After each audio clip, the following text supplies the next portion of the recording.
So if you're looking for the next big business strategy, you might expect us to be in, some high-rise office park today. But we're not. We're taking a deep dive into notes from this high-level business coaching event, the Gold Circle.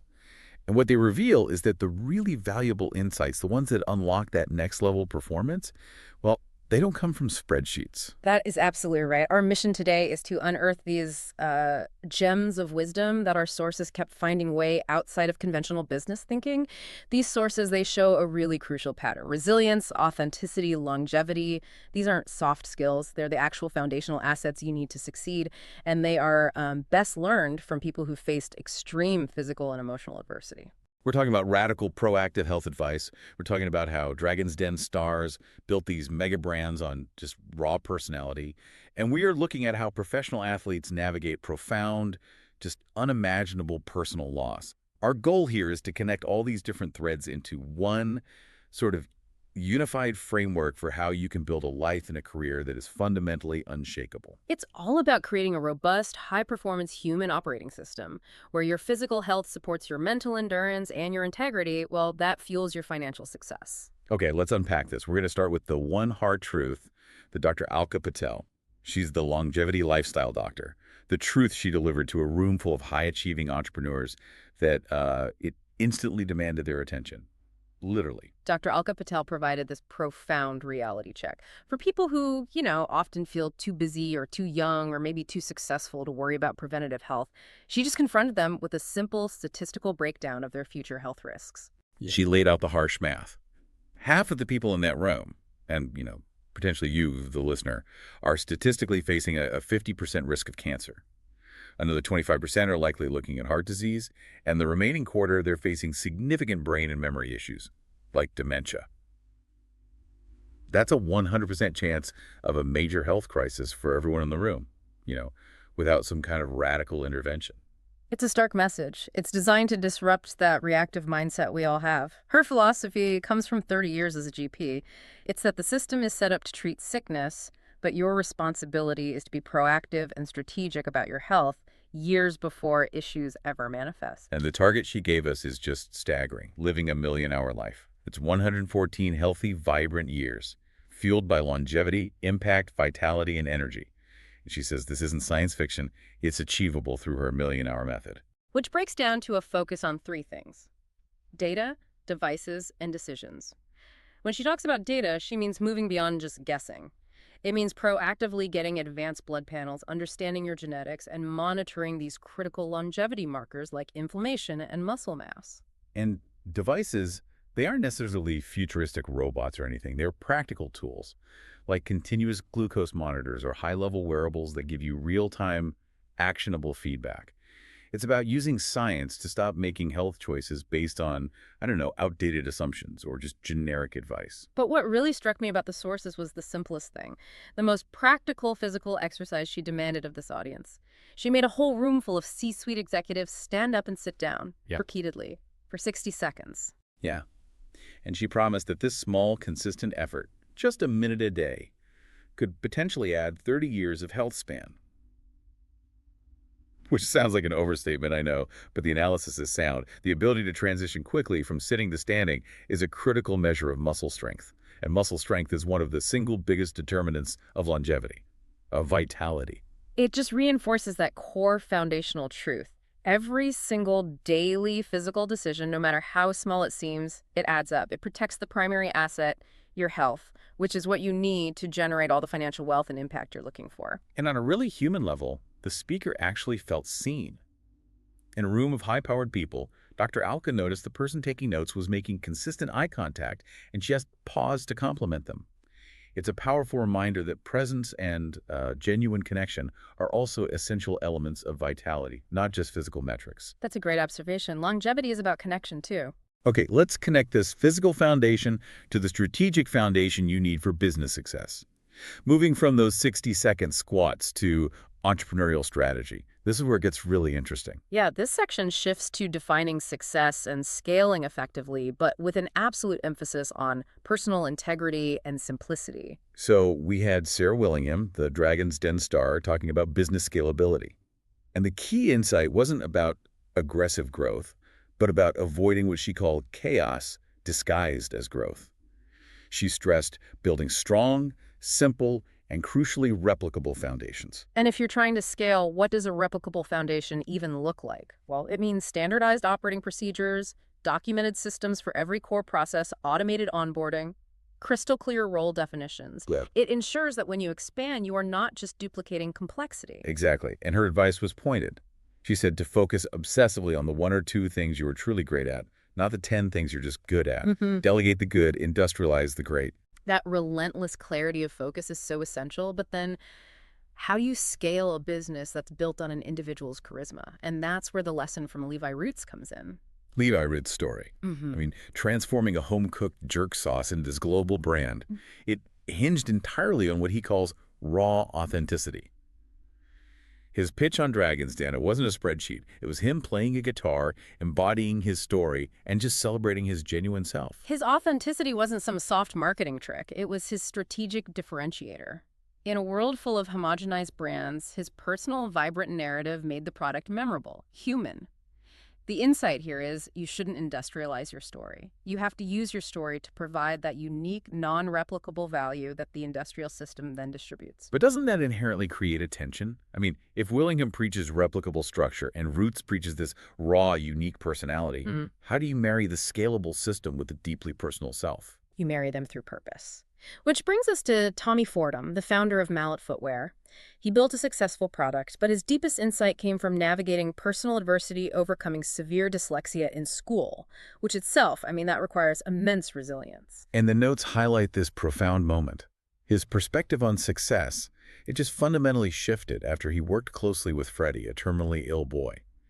That experience reinforced that true success has to move beyond profit margins. It's about the positive impact you create. The financial metrics are just the scorecard. The legacy is the game itself. So if we synthesize this segment, the unshakable entrepreneurial foundation is like a tripod. You've got simplicity and replicability and strategy, raw authenticity and identity, and empathy and impact in how you define your legacy. Now we pivot to the profound and deeply personal theme, the unseen strength. The ability to turn genuine, life-altering adversity into unshakable resilience. And this comes primarily from the story of Ashlie Cain. Ashlie Cain's journey is truly a masterclass in forging identity through fire.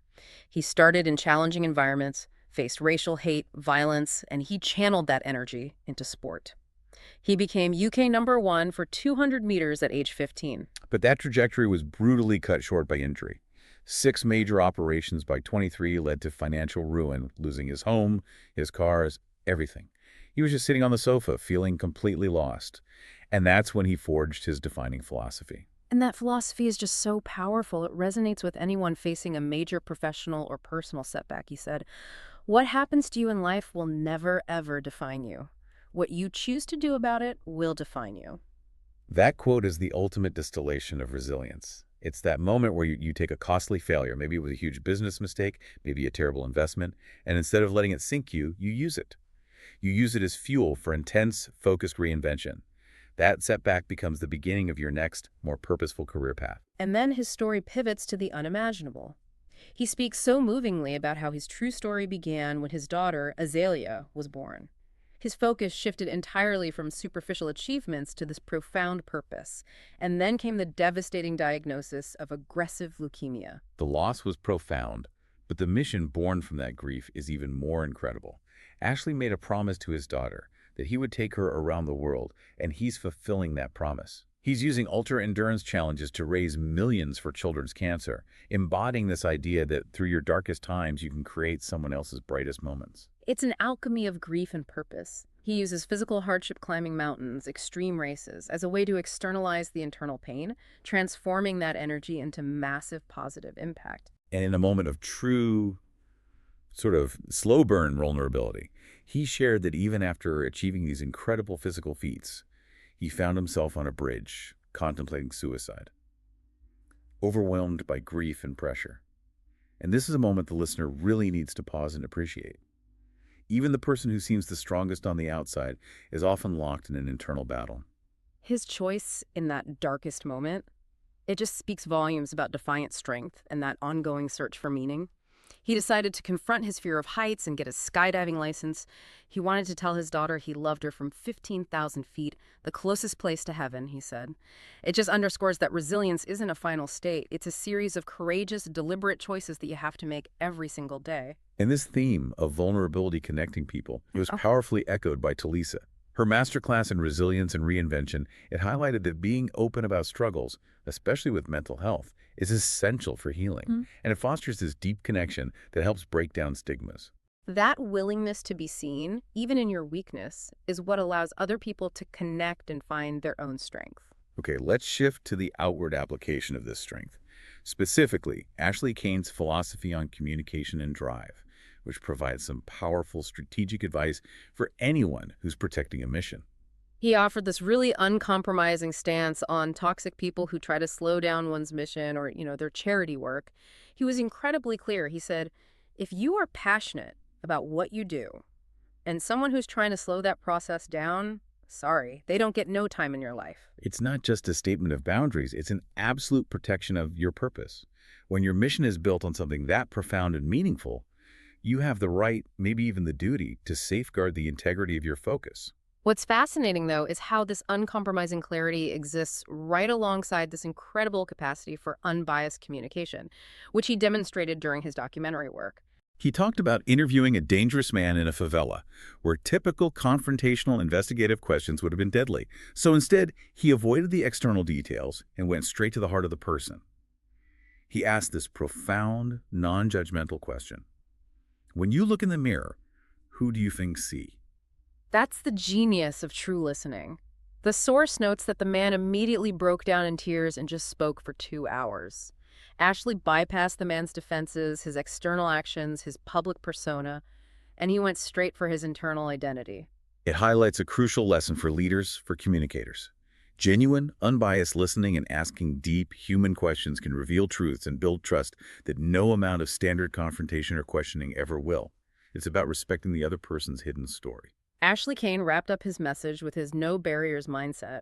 He views tough times not as obstacles, but as the raw material where we forge who we are. His approach is aggressive. Top every mountain, bend every valley, cross every ocean, anything that gets in the way of that goes. And he views every challenge, every dark moment as fuel for that relentless drive.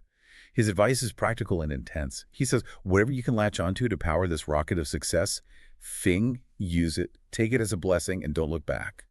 Setbacks aren't burdens, they're strategic energy sources. So, what does this all mean for you, the person trying to integrate all these diverse lessons? We've covered everything from preventing cognitive decline to achieving purpose through grief. The main themes are clear. Longevity requires daily, proactive, physical, and data-driven effort. True success is built on raw, visible authenticity and profound empathy.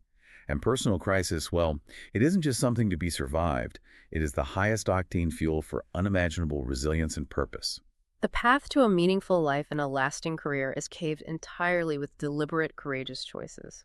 Whether it's choosing to define a new, selfless mission after the greatest loss imaginable, or simply choosing to do that 60 seconds of standing and sitting every single morning, consistency and intentionality are the engines of the million-hour life.